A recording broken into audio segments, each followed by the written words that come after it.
Anchor is the easiest way to make a podcast. Anchor gives you everything you need in one place for free, which you can use right from your phone or computer. Creation tools allows you to record and edit your broadcast so it sounds great. And they even distribute your broadcast for you so that it can be heard everywhere. Spotify, Apple Podcasts, and Google Podcasts. So make sure you download the Anchor app or go to anchor.fm to get started.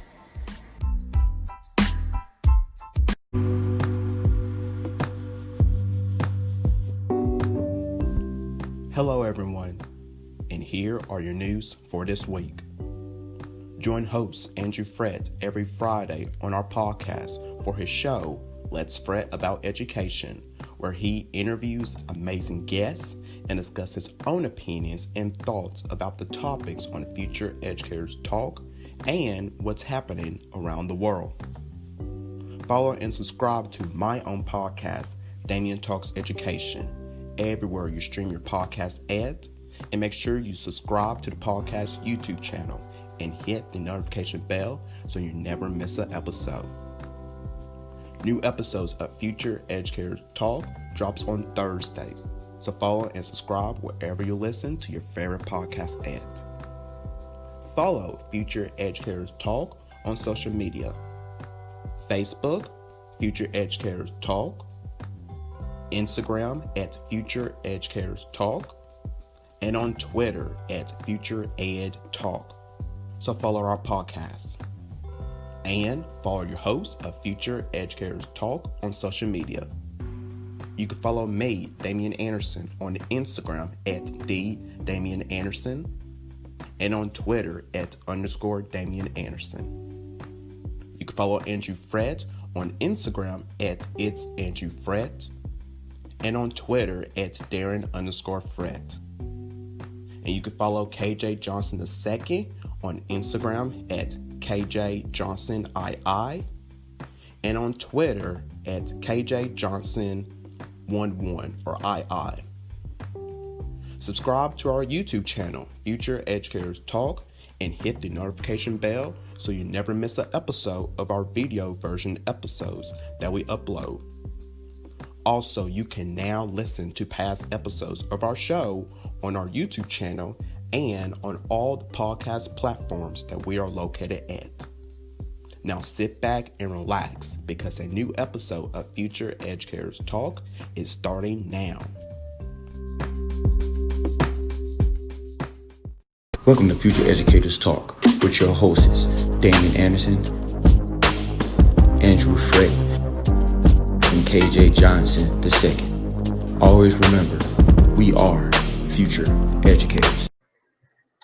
Hello, everyone, and welcome back to Future Educators Talk. So let's begin here with our check-in time. Andrew, how are you doing? How have you been since you, because you was taking a break from this podcast and now you're back. So how was it being off for just a little while, for a couple of episodes while you were away? I'm not fully back. I'm not fully rested. Because again, I was supposed to take an 8-episode leave, and it seems like I only took like 3.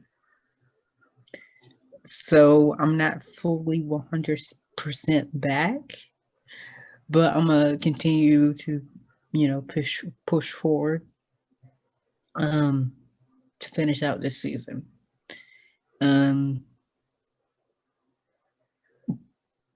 So I do have some plans in the works. Like as many of you have already heard the announcement already, but I'm taking season 6 as a full season leave. To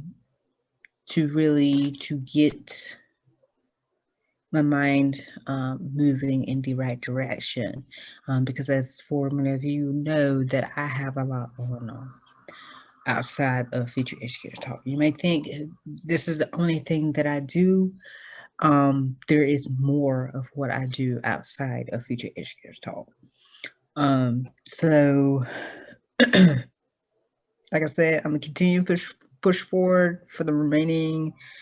I believe we have about 7 episodes left till the season 4 finale, and so um, Yeah. I guess I'll Yeah. I guess I'll push forward, even though I don't want to, but I really have no choice uh, but to push forward. Yeah. Yeah. Absolutely. And I don't know if you guys was listen to the special edition of Andrew's show, Let's Fret About Education, where I mentioned that,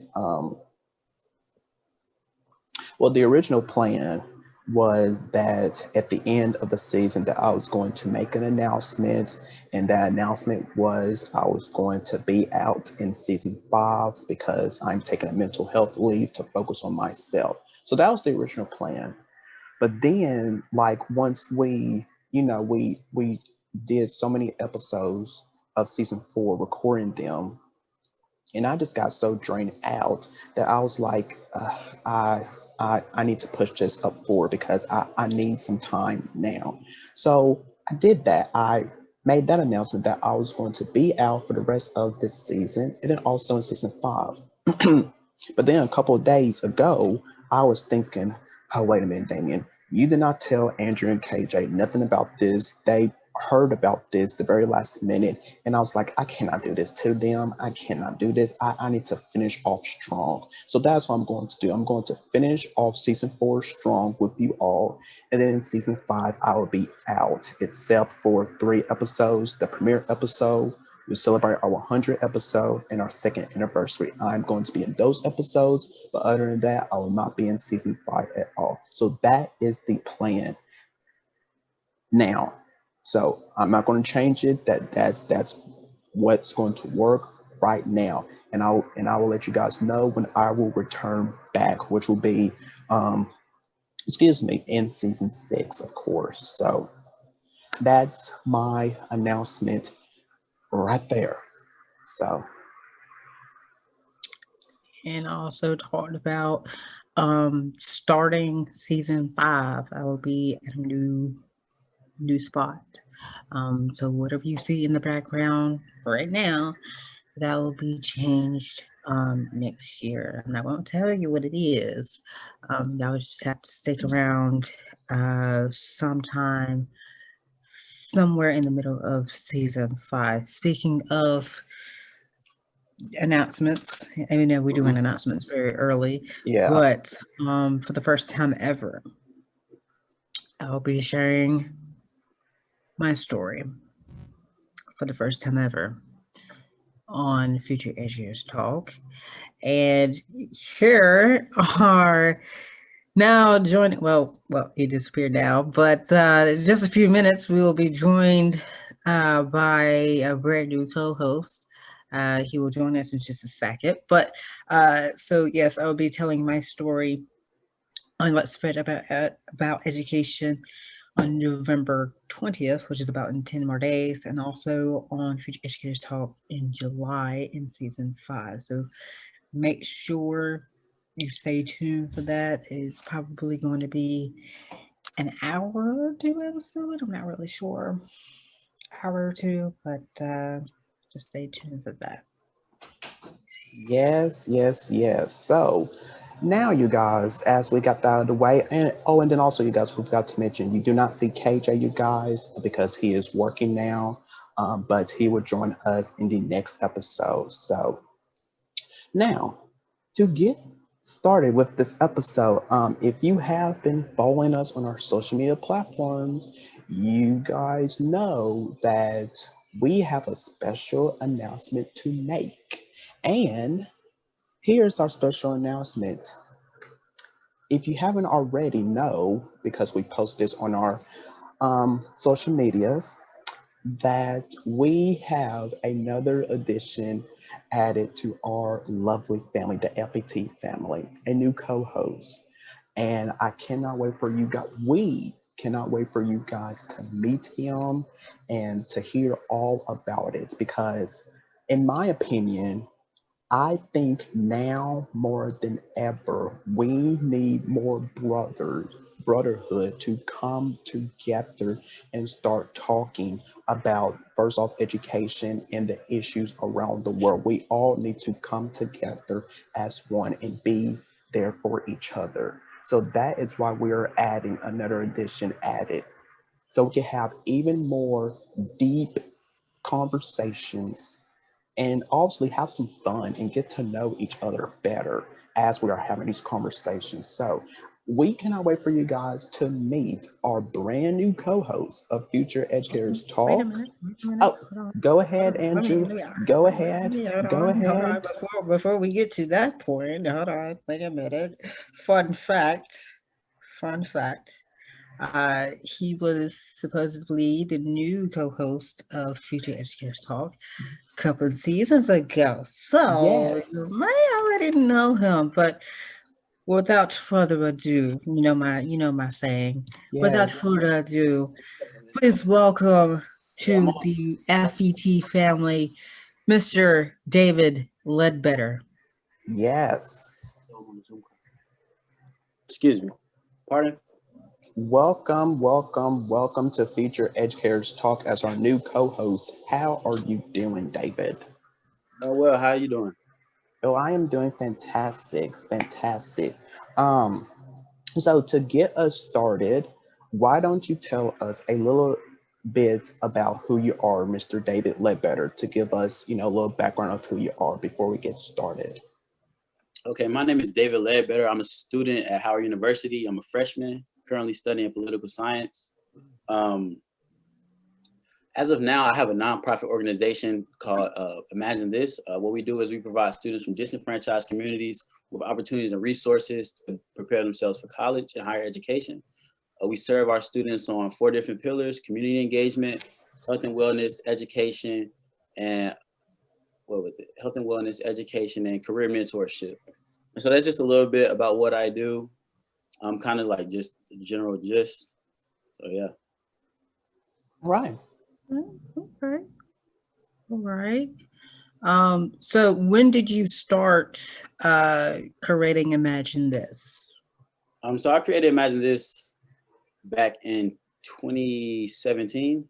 As a sophomore, I went to a school called Hardin here in Charlotte, and as a sophomore, I would notice my peers, and I noticed the lack of integrity that some of my peers had. So I decided that I should do something about it. And so what I wanted to do was figure out how can I get students to, go on to higher education, because I felt as if students go to higher education, they'll have more opportunities within their lifetime.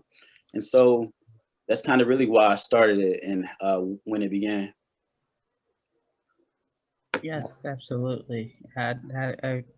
Absolutely. Mhm. So, that master's degree, or that doctorate degree will carry you through to different jobs, or you might get you a promotion or something. So, absolutely. Yes, absolutely. So why don't we get started? Why don't we get started of talking education? So, David, are you ready to start talking? I think so. All right. So today's topic, everyone, is isolated students. They may be struggling to stay mentally healthy during this time that we are in. We are still in this pandemic, you guys. So we need to look out, as I keep saying over and over, we need to look out for our students seriously because they need us during this time. Now, the COVID-19 pandemic has had a detrimental impact on many students' mental health, you guys. Now, in a May 2020 survey, get this, 7 out of 10 teens reported mental health struggles. Now, 61% said that they have experienced an increase in feeling of loneliness, of being alone. Now, 43% say that they experienced depression, and I fall in those categories. And 55% say that they experience anxiety. I fall in that as well. So this is real, you guys. This is real. So we need to look out for our students. Seriously, what do you guys think of the numbers here?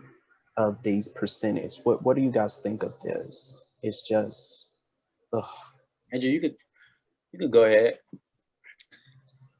Um,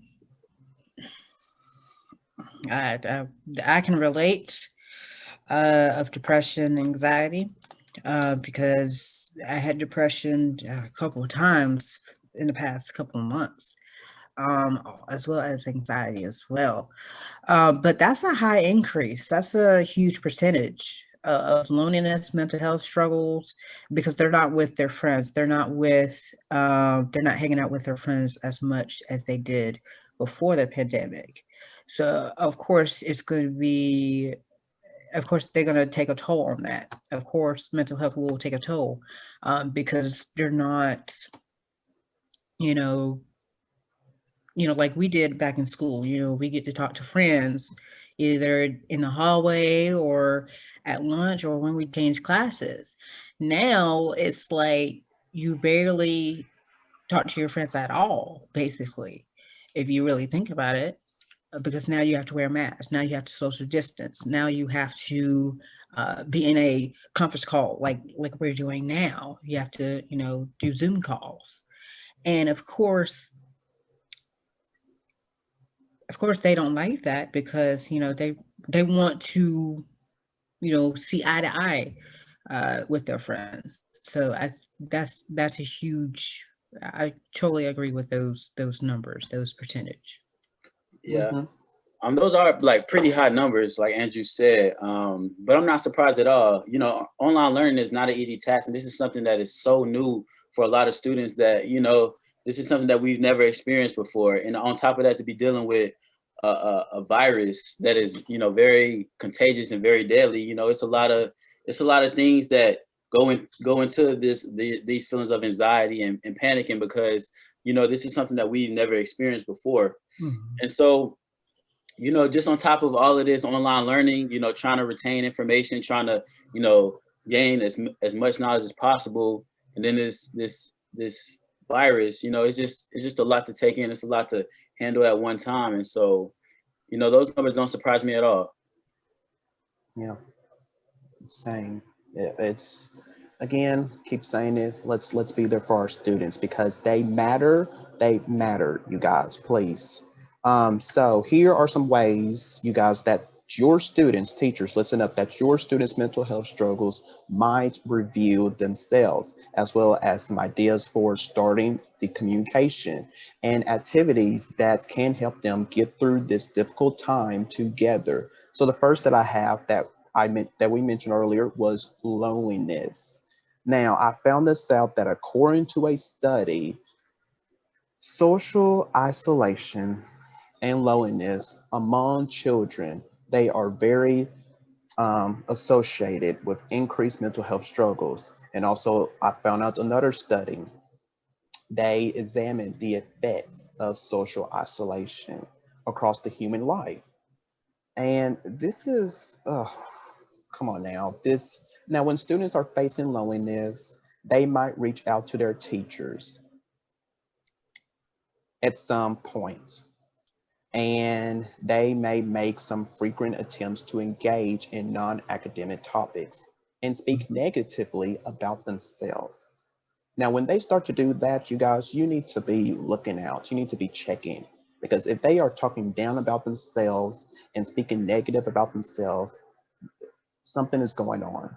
Something is going on, and you need to check up on it. Don't wait till the last minute until something horrible happens to your student, and then you just starting to blame on yourself because you wish that you had did something about it earlier when you have saw the signs firsthand.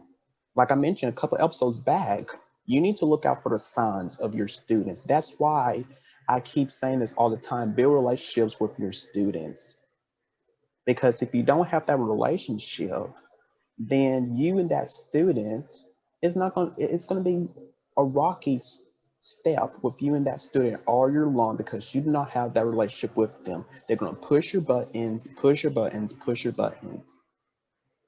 So build relationships with your students at the beginning of the school year so you know the signs of when this may happen to them.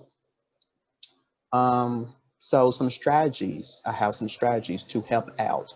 First is you can host a virtual lunch group, which this can allow all of your students to chat. They could watch funny videos or prepare simple food together. Interaction. This is all about interaction with students. You could also host online games. You can host some clubs, sports, or extracurricular activities virtually, like we're doing now. Or you can connect with your school or different states, to match, getting to know, having a relationship with one another. So this is what this is all about, is having a relationship and engaging your students. So guys, what do you think of this here? I think this is awesome.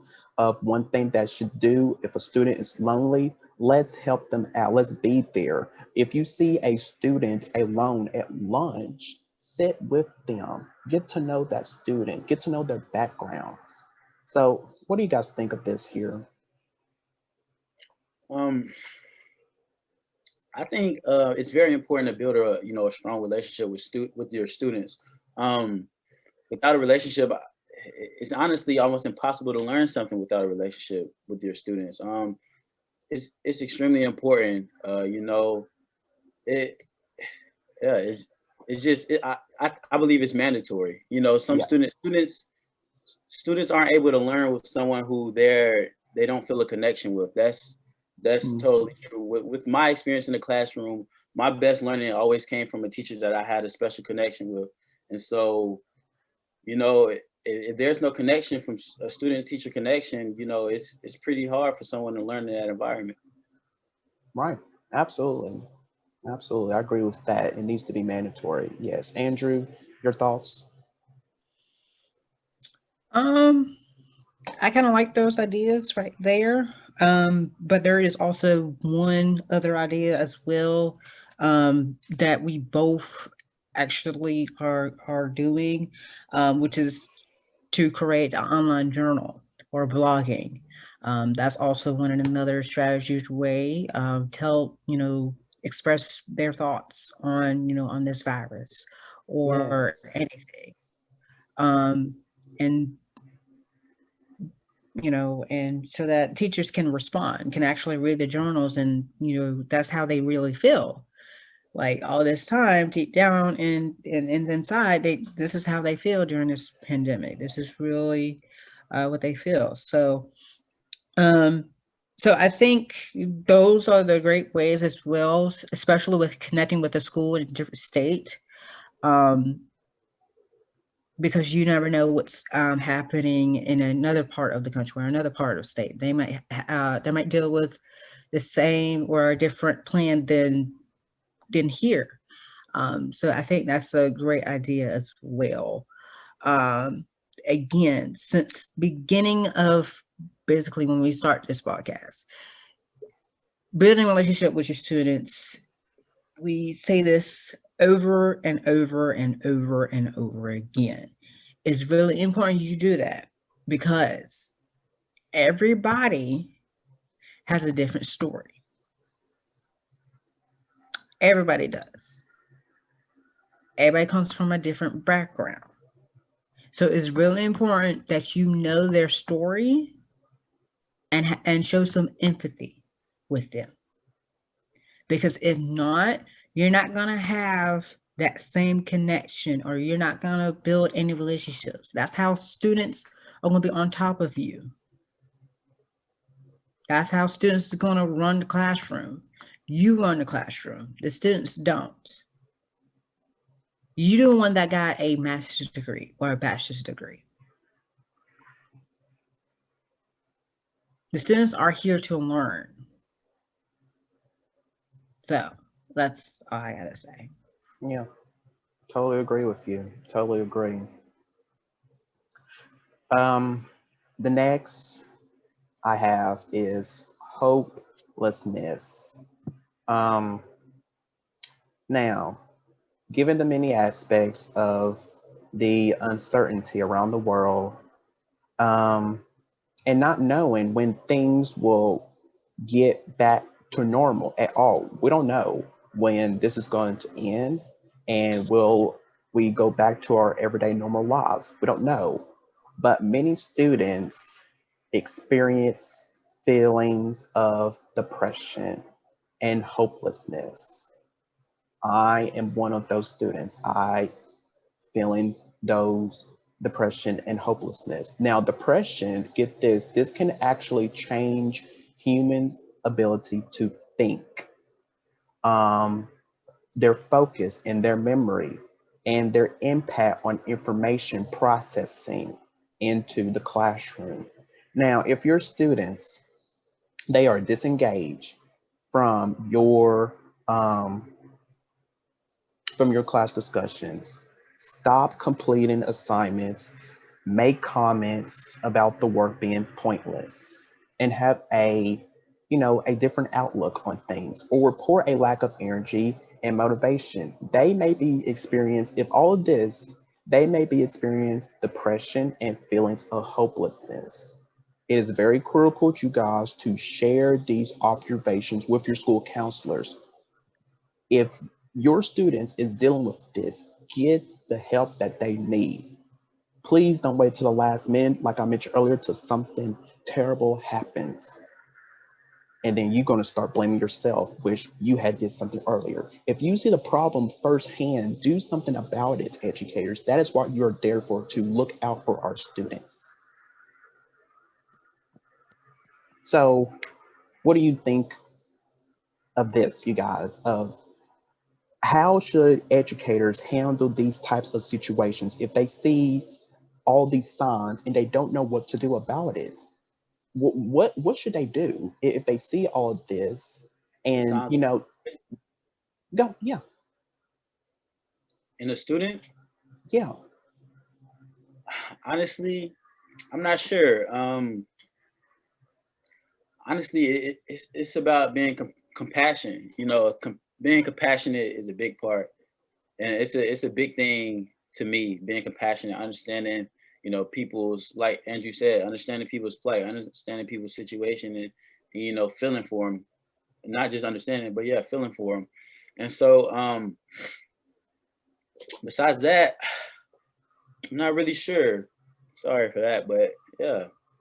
well, Andrew, what do you think? What should educators do if they see a situation firsthand and they start panicking and they do not know what to do about it?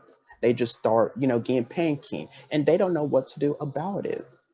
They are supposed to be there for our students and have so many resources and informations, but still they don't know what to do in these types of situations. When a student is depressed, they have anxiety, they have suicide thoughts. What should they do about it? Well, number one, like I said again, and like David said again, show empathy, show some compassion. Number two, uh, speak to a school counselor or social worker. Try to get them involved into what the students is feeling. And number three, be there with them. Be there with them. So they may have some ups and they may have some downs, but at the end of the day, there will be a light at the end of the tunnel. At the end of the day, that student will succeed. At the end of the day, that student won't feel hopeless or feel anxiety or depression.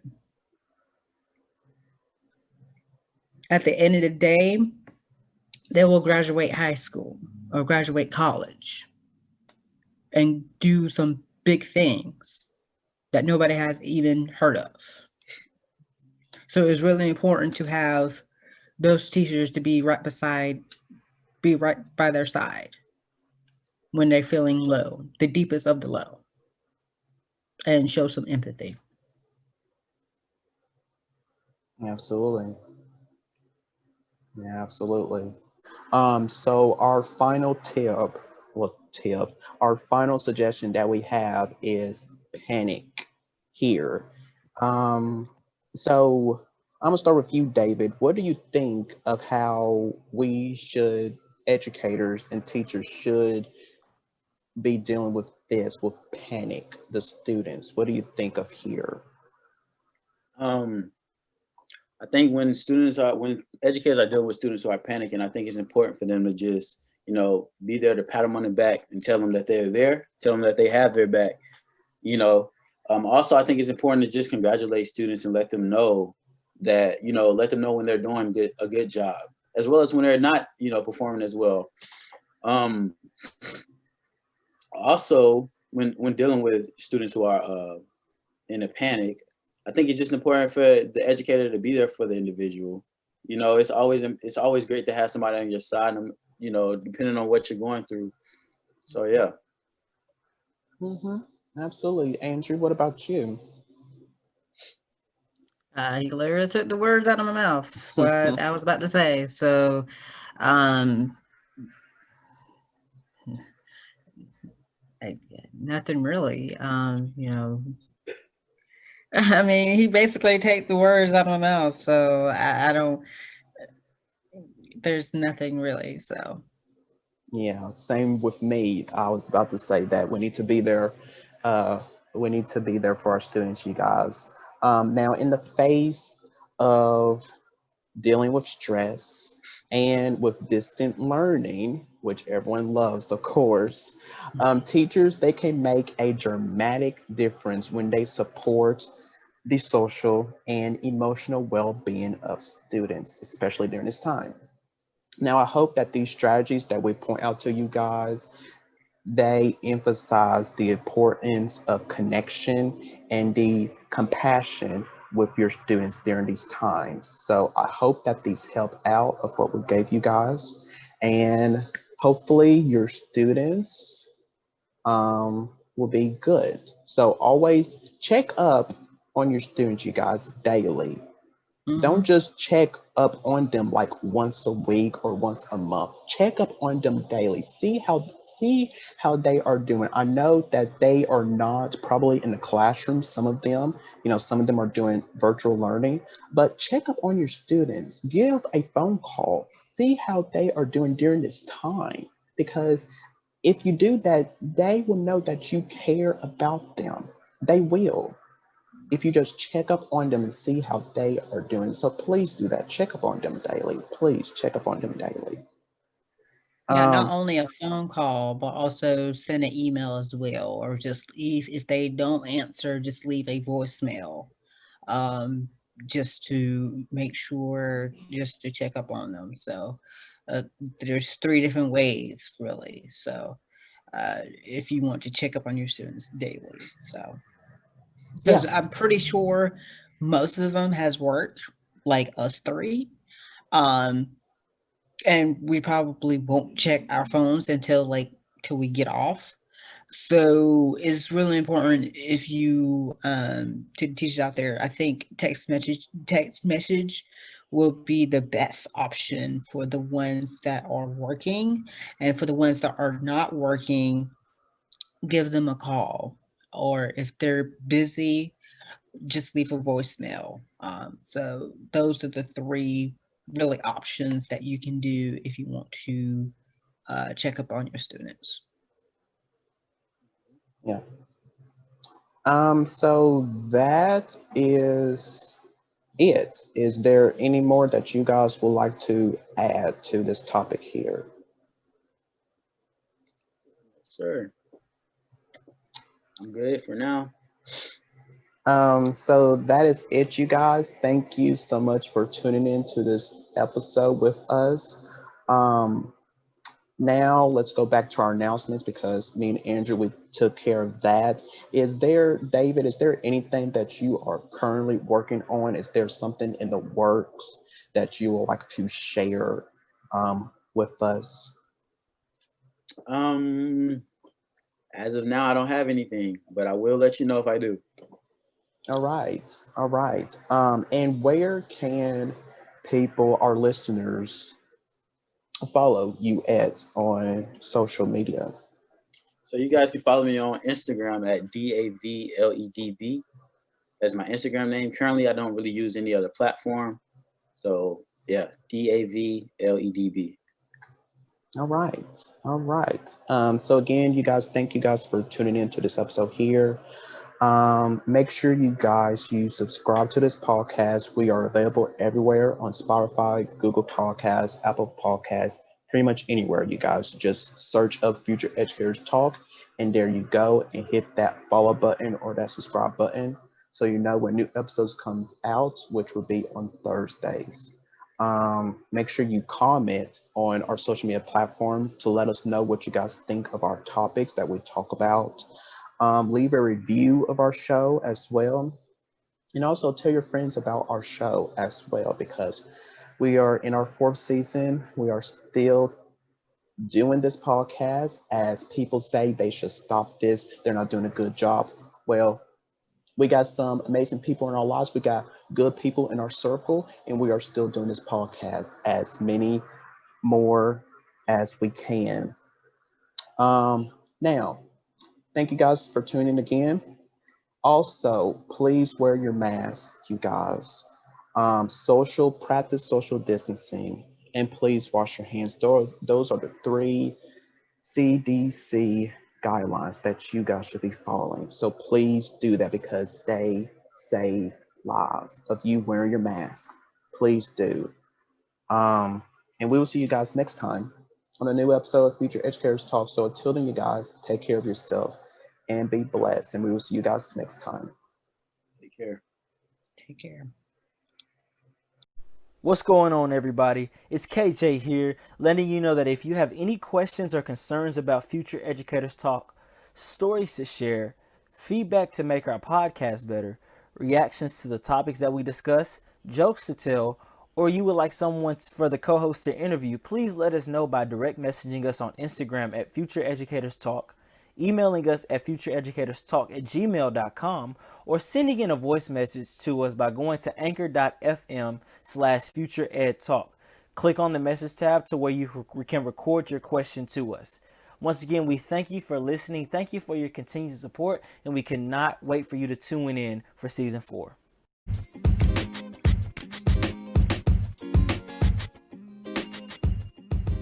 Don't just listen to Future Educators Talk on your smartphone. Continue the conversation online. Like us on Facebook. Be a part of our conversation by telling us what you think of our episodes. Join us on Instagram for behind-the-scenes content. Follow us on Twitter to stay up to date with what's happening on our podcast. Subscribe to our YouTube channel and hit the notification bell so you never miss future episodes. And beyond, it's you who keeps Future Educators Talk going. So like, comment, share, subscribe, review, and connect everywhere with us. You get social. So let's listen together.